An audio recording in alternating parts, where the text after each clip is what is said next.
I created this peachy look, then please keep watching. To prep my skin, I'm using the Clinique Dramatically Different Moisturizer, putting this all over my skin and then going in with the Benefit Precisely Brow Pencil. I'm in the shade 3. I like to use this small brow pencil because it really helps me outline my brows and give it that clean cut that I want. I then go in with the spoolie from the back and just blend so nothing looks really harsh. Using the Anastasia brow powder in the shade medium brown and the Anastasia No. 7 brush, I go back and I fill in any areas that look super light or sparse. That way everything gets blended and looks really neat. Then I use the Tarte Shape Tape on a Luxie 211 brush and I clean my eyebrows from the top and the bottom. I really like this trick because doing your concealer under your foundation really gives it that smoother blend, and you won't have to spend so much time after blending it so it doesn't look so harsh. So if you guys ever want to try doing your concealer under, it really helps, especially for those trying to make everything look a little more natural. I'm going in with the Real Techniques Beauty Sponge, and like I said before, just blending this out. I'm not doing too much blending just because, like I said, we're going to put our foundation over top. So I just blend a little so it doesn't look so harsh, and then go in with the Anastasia Holy Grail Brow Gel. To prime my eyelids, I'm using the Tarte Shape Tape, blending this out with the Real Techniques Beauty Sponge. I really like how this makes my eyeshadow look. I feel like it makes it stay on longer and it pops it out.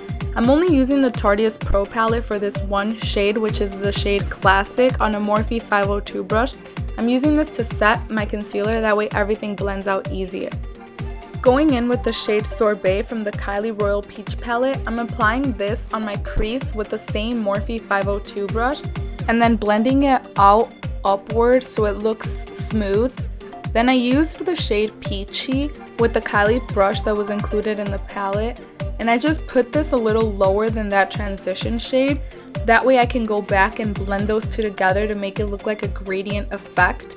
So I'm pretty much following the exact same pattern that I did with the shade Sorbet and just doing it a little lower.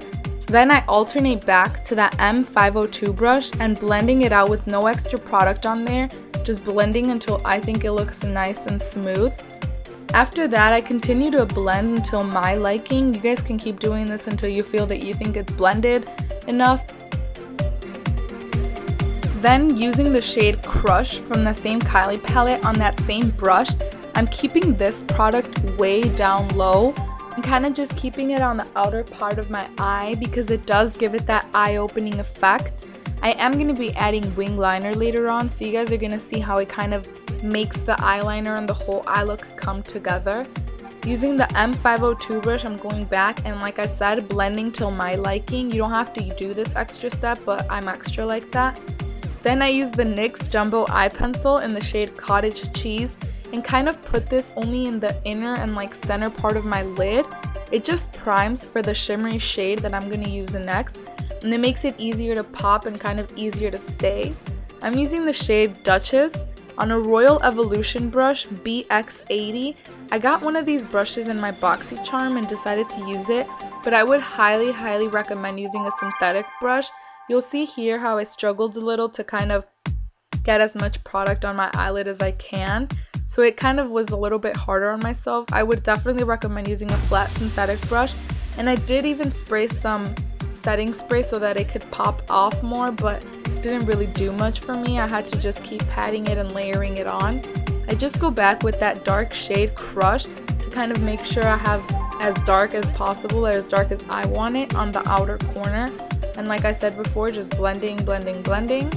I did use my Girlactik Precise Eyeliner in black, and I did not do this on camera because I was struggling because my pen exploded. Then I'm just setting my face with the Mario Badescu Rosewater Spray. I'm using the Urban Decay Pervision Mascara, just doing one layer on my lashes. That way I can prep to use my falsies.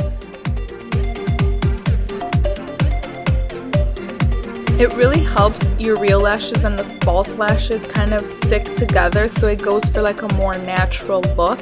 I really like applying mascara before and after because it really helps grab the lashes together. For lashes today, I'm going to be using the Revlon Beyond Natural Lashes. I'm using them in the style 91303. I'll be putting that in the description box. There's no real specific name for it, just a number. And then I'm going in with the Duo Lash Glue in the clear one. I'm going to prime my T-zone with the Makeup Forever Smoothing Primer. I have a couple pores on my nose that I don't like how it looks, so I'm just going to apply this all over my T-zone. And then using the Becca Backlight Color Corrector, I'm using the shade Peach. I'm going to apply this to my dark circles. I'm going to blend it out as much as I can. I do always over apply with this thing and look crazy. Then I'm using the Maybelline Fit Me Matte and Poreless. I'm in the shade 128.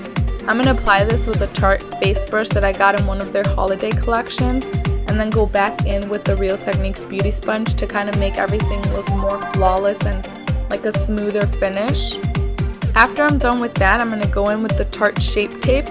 I'm using the shade Light Sand, and honestly I really like this shade.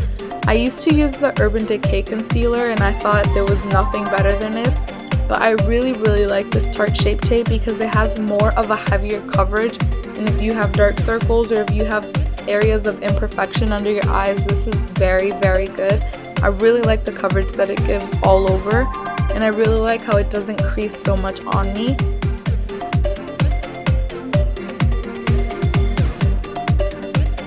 I applied this under my eyes, on my T-zone, and then on the lower part of my cheek where I would normally apply the highlight. I like doing this because it really gives that lightening effect that I want. Like, I want a brighter under eye.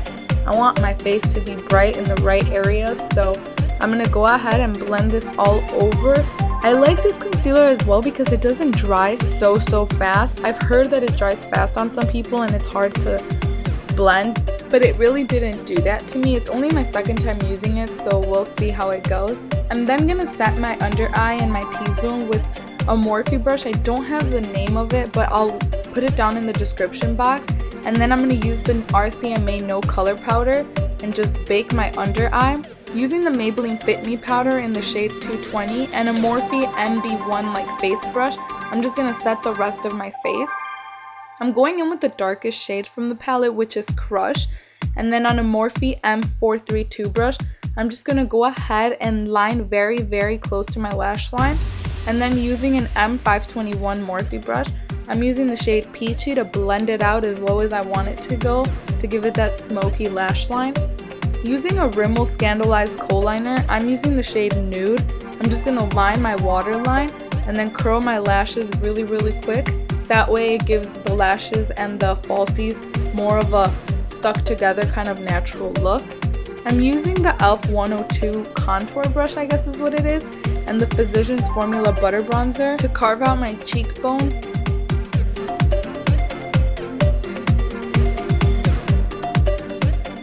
And then going in with the Morphe M551 brush, I'm going to warm up the rest of my face, so kind of blend out my cheekbones and then put it on the outer part of my forehead and the lower part of my jawline.